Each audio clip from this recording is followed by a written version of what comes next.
Alrighty, hello everyone and welcome. Today we're going to be talking about the It's a Tree Enhanced Mining mod, and this is a mod that I've been wanting to make for a long time.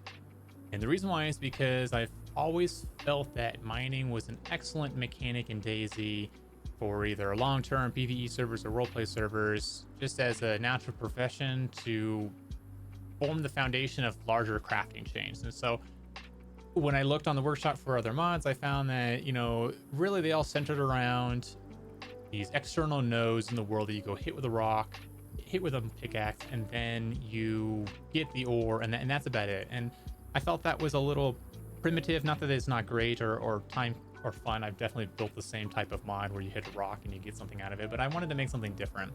And I wanted to I want to capture the spirit of Minecraft and bring it into DayZ, and I think I've done that with this mod. So let's go ahead and dive into how to get this mod working and what it really is. So first things first, the mining system in this mod is meant to span the entire map, and what I mean by that is I wanted to be able to make a way for players to build tunnels and tunnel quote unquote under the map, but in this case they're going to be above the map because certain actions don't work underneath the map. And I wanted them to be able to pick one spot in the world and other players pick other spots in the world and then be able to meet up in the middle. And so there's a little bit of math that makes this work. And in most cases, it works pretty well. And so the first step is to grab a shovel and try to find a place to mine. And so where is a good place to mine, you might ask? And it's really any fertile surface that you can kind of dig up worms. And given that I wanted the world to be or the mining system to be connected across the world, I needed to have some type of grid based on the size of the mining tunnels, and so the entrance fits in that grid. And the technical specifications are the grid is an 8x8, 8 meter by 8 meter grid. So if you consider 8 meters out here and you were to draw a square, the center of that square would be where the entrance can be built. And so your first sort of task as a miner or prospector is to find a good place to dig. So you do that by just running around and usually in a diagonal pattern, and eventually you're going to run into an area where in the 8x8 meter square you're going to find something. Now if you have a compass, it makes it a little easier. I don't, so I'm kind of aimlessly flailing around here, but eventually I'm just trying to show that eventually you'll come across something that you can dig.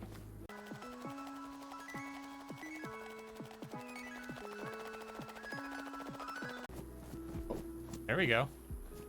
There we go. So you'll see the little arrows on the prompt, and now you can see that I can dig a mine shaft. And so now that I find a good spot, I'm gonna click and hold and dig.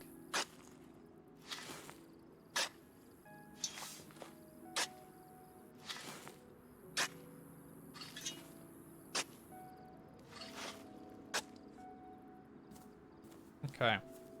Now, as you can see, we have a nice mine shaft entrance on flat surfaces. This is a little bit nicer, but we're on a hill, which means we're kind of at an angle.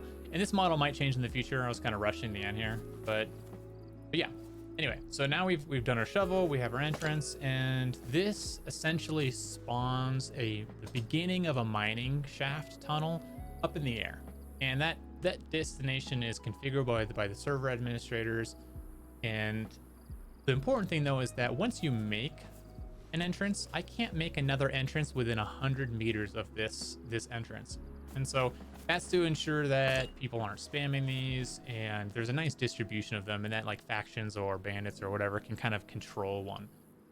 Coming up to an entrance, you can just press F to enter, and go ahead and do so. By descending into the mine, our eyesight changes and the sounds of underground become prominent. And now you'll see this prompt here for leave mineshaft, and that's only available for this one junction because it's basically linked to the entrance. Okay, and it's important. It's one reason why you can't build many entrances out there, because the junctions themselves are linked to these entrances. And if you were to build a junction over a section down here, over the grid section that has an entrance, it would link itself if it was a surface junction. All right, so let's kind of cover that for a second, because it can be kind of confusing. Right, if you think of this mine shaft entrance as sitting on the surface, right, and if I enter it, This one junction here can essentially be thought of as the first level below the surface. Okay. Now, since we're in the air, it's a bit flipped and inversed, and I'll go ahead and pop out here in my free cam to show you that we're in the air somewhere, and this one cube represents the surface, and so I can't technically dig any higher than this.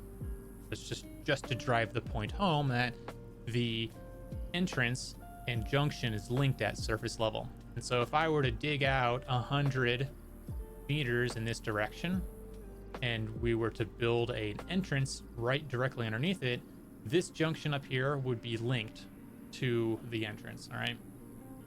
And so we can only dig down. It's an important concept. All right. So we can enter and exit the mine shafts. Now, when you first get into the mine shaft, there's nothing here. You basically find yourself at a dead end of rock walls. And so you're forced to mine. And I have admin pickaxes to accelerate this feature here, but your normal pickaxes would not destroy a wall in one go. It probably is like 5 to 10 depending. And that's also configurable in the mod. So when you bring the pickaxe to your hands, you'll see gather various ores, which allows you to mine the wall. And cover your ears, this might be a little loud when we take down the wall.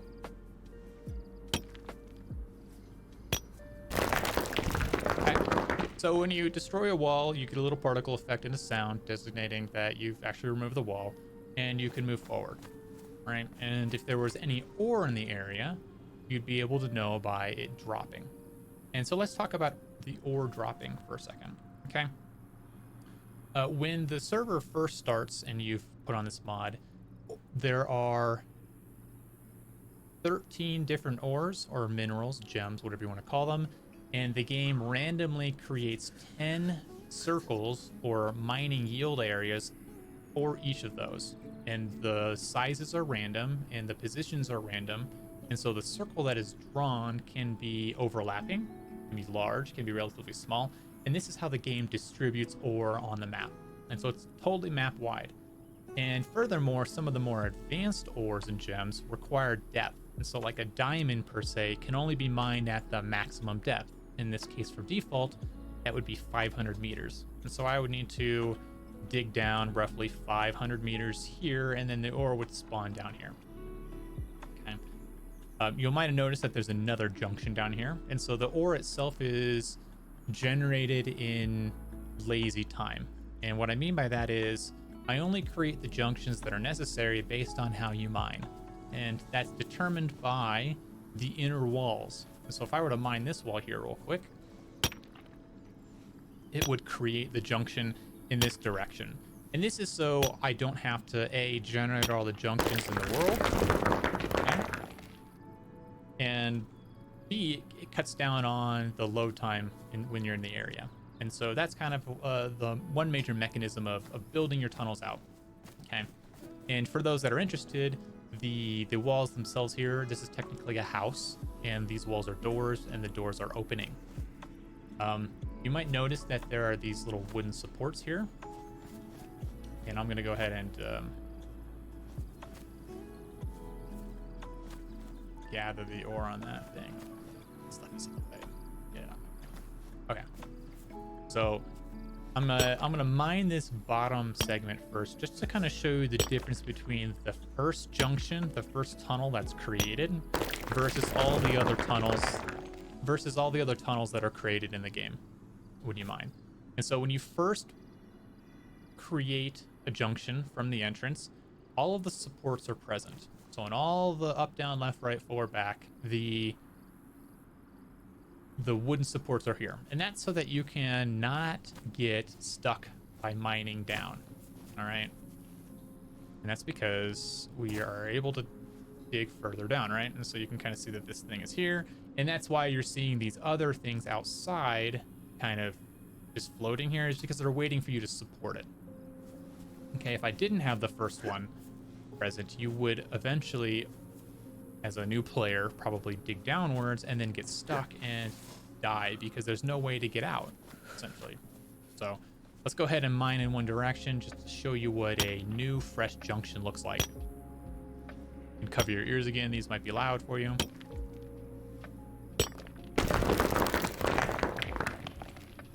In this next one, I'm going to demonstrate some things that might, one thing that might happen to you if you're moving fast is you get animation locked. So you see how I'm pressing forward and can't move.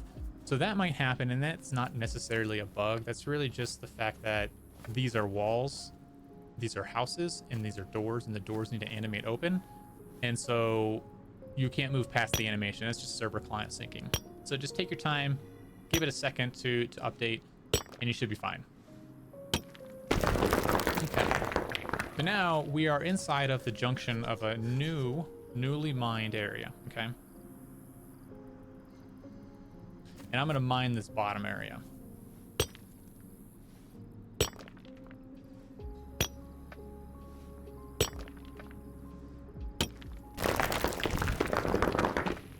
Okay.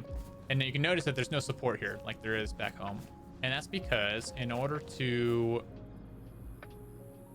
simulate, you know, real tunnels, you know, they're not always going to be built. You just mine this out. It wouldn't be built. And so, you know, jumping down here is kind of scary because, oh, how do I get back up? Well, fortunately, the first level is tall enough to get back out. But let's say I was, you know, being cheeky and wanted to, you know, mine further. You can. I won't stop you.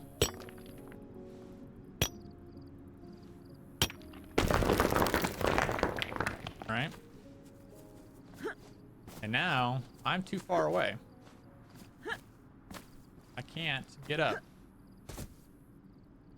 And so at this point, you're forced to either wait for somebody to support this area or starve to death, right? So be careful. This is, I did that on purpose because I want people to be deliberately mining down instead of just going fast. So the question here is, well, how do I fortify my junctions?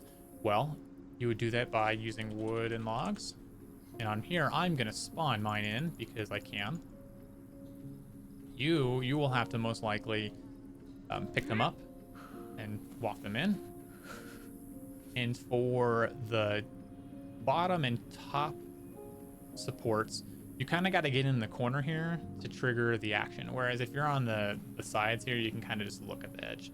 So it's important to know that you'll want to look at the edge here. And it takes 10 logs per area. So this one's going to take 10, this one's going to take 10, that one's going to take 10, that one takes 10, that one, and that one. So it takes 60 total logs to fully fortify a tunnel. And, you know, I did that because I wanted to make sure that people were going wide instead of deep first. And eventually we'll add cave-ins when the server starts and it notices several junctions or tunnels don't have supports in a row, and then we can close things off. But for now, it's kind of like this. And I do plan to add explosions like dynamite so that you can blow walls up. I played around with grenades, but couldn't get it to work immediately. All right, so we're getting close to 10.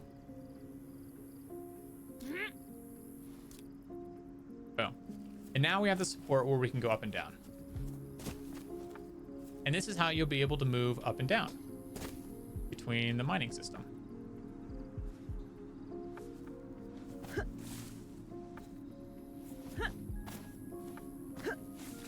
And there you have it.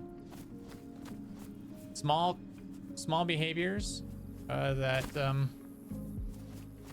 lead up to complex results. And so the hope here is that I'd be able to build this here and then build another one all the way across the map, and they'd be able to link up because the math works. So hopefully I've answered all of your questions. And if you have any others, put them in the comments and I'll try to get to them. Thank you all for watching. See you next time.